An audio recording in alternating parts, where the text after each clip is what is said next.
সাক্ষী বনের লতা পাতা, সাক্ষী নদীর জল,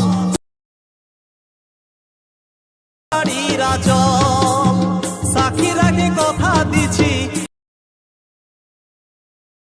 নাই যে ভুল সজনী গো। তো আপনারা ভিডিওটি দেখলেন, এই ধরনের ভিডিওগুলো কীভাবে ক্রিয়েট করতে হয় তা আজকের ভিডিওতে আমি দেখাবো। তো ভিডিওটা আপনারা সম্পূর্ণ দেখবেন, স্টেপ বাই স্টেপ ফলো করবেন, তাহলে আপনারা এই ধরনের ভিডিওগুলি ক্রিয়েট করতে পারবেন। তো চলো বেশি দেরি না করে আমি আজকের ভিডিও শুরু করি। বাই দা ওয়ে, আমি অমল, আপনারা দেখছেন টেক অমল ইউটিউব চ্যানেল। চলো লেটস স্টার্ট দ্য ভিডিও। మాసనే పదానికి బొట్టు కోసి పేరెట్టిందే ఆయన చూసే